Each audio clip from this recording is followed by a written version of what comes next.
अब हम लोग इस चैप्टर से रिलेटेड कुछ प्रश्न करेंगे।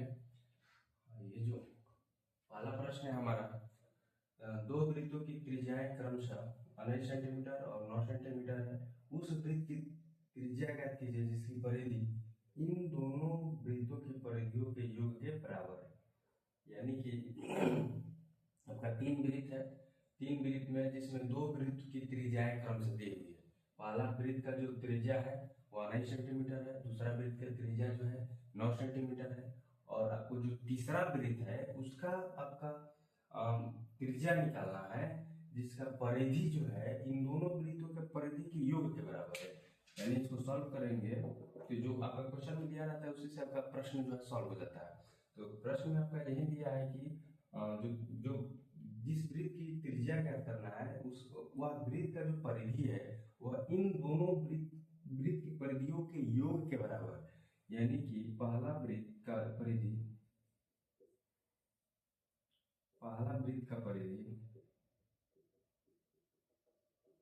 प्लस दूसरा वृत्त का परिधि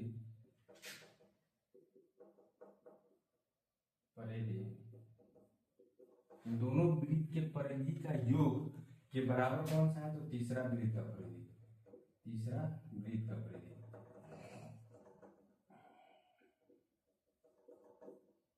तो वृत्त के परिधि का सूत्र क्या होता है? अभी लिखवाए थे, वृत्त के परिधि का सूत्र होता है 2 पाई आर।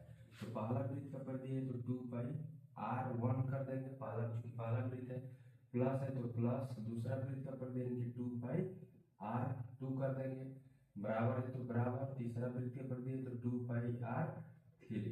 यानी कि जो 2 पाई है वो तो सब में रहेगा, सिर्फ आर यहाँ पर क्या हो जाएगा? चेंज हो जाएगा। आर क्यों चेंज हो जाएगा? क्योंकि यह अलग अलग त्रिज्या के वृत्त है। क्योंकि यहाँ पर दिया हुआ है दो जो वृत्त है उसका परिधि यहाँ पर त्रिज्या दिया हुआ है, एक का 19 सेंटीमीटर है तो दूसरे का 9 सेंटीमीटर, यानी इसका त्रिज्या क्या है? अलग अलग है। तो तीसरा वृत्त का भी त्रिज्या अलग होगा और बाकी सब तो बराबर होगा।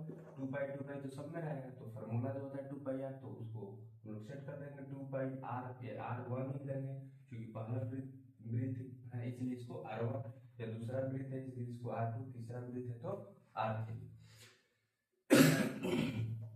जो दिया है उसको पुट कर देंगे। यानी कि देख रहे हैं यहाँ पे इसमें भी 2 पाई है, इसमें भी 2 पाई है, तो 2 पाई हम कॉमन कर लेंगे। तो कॉमन करेंगे तो यहाँ पे बचेगा R1 प्लस यहाँ पर बचेगा R2 equal to 2 pi R3।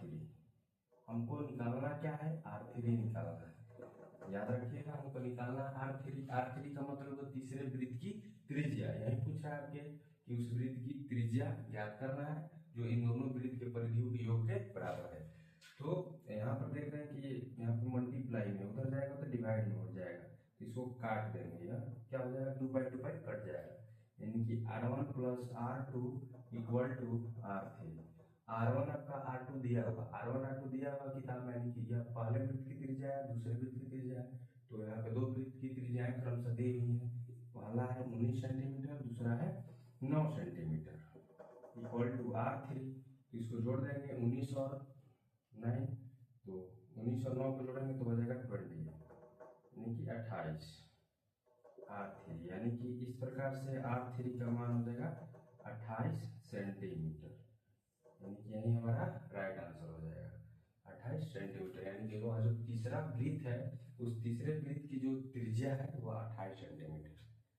इस प्रकार से इस क्वेश्चन को हम लोग सॉल्व कर लेंगे। इस प्रकार के क्वेश्चन जो है ऑब्जेक्टिव में बहुत ही पूछे जाते हैं। इस छोटा सा है, आपको दे देगा, आप वहाँ पे आपका प्रेजेंस ऑफ माइंड अच्छा खासा रहा तो ये आप बना लेंगे, नहीं तो फिर दिमाग पे जल्दी आती नहीं है ये प्रश्न।